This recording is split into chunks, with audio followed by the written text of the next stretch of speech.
Erica Fragoso was a great mother, patient wife, loving daughter, older sister, and sincere friend. Family was very important to her, so she made sure family reunions were fun. She loved playing games, singing, dancing, and telling stories. There was always something to laugh about and remember when Erica was around. She always dreamed big, even if her dreams never came to be. Erica had a positive look in life, and she made every day a worthwhile day. She always said, love life and live it to the fullest with a smile and God besides you.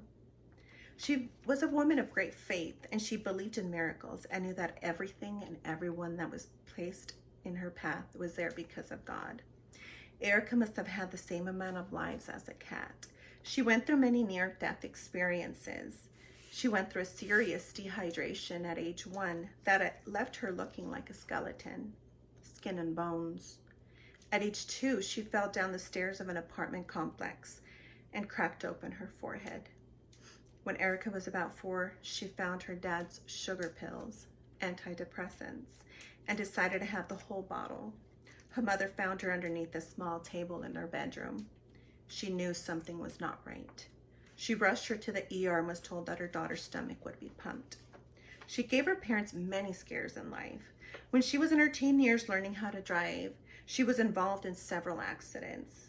Even though the accidents had never been her fault, she truly had an angel watching over her, making sure she lived the life that God had intended for her to live. Erica suffered the greatest setback in life during her first year in college. At age 19, she was drugged and gang raped at a house party, which led to her first pregnancy. I remember her talking about the embarrassment, disgust, anger, and how scared she felt. Therefore, decided to terminate the pregnancy. The day before the procedure, she received a call from her best friend, Elvia. That night, Erica's parents showed up to work. They told her Elvia had given them a call. With time, Erica realized that God had sent her friend to stop her from committing the worst decision of her life. Elvia was a God-sent angel to her firstborn miracle, Damien. As a result, she became a stronger person and demonstrated this by finishing up her schooling and working full-time to provide for her son.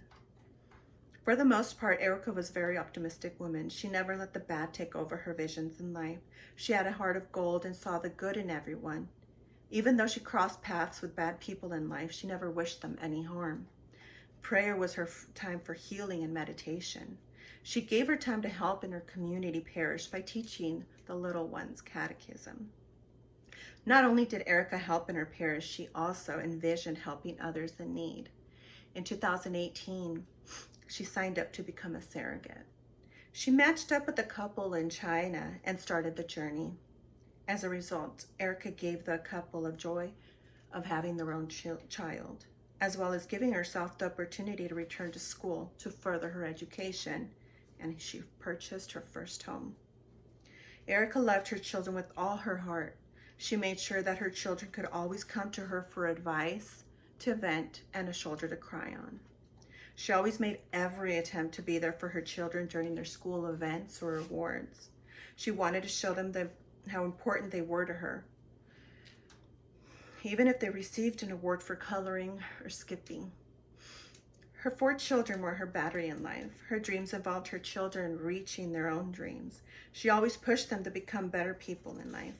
I always remember her telling her children to be followers and not leaders. Her children have been growing up, following their dreams and working hard to achieve what they desire. Erica never judged, for she was not perfect and knew that no one could ever be. But she always aimed to be better. Erica usually always. I say this because sometimes her pride took over her, recognized when she was wrong, and would ask for forgiveness. She said sorry often and praised all who used the word sorry.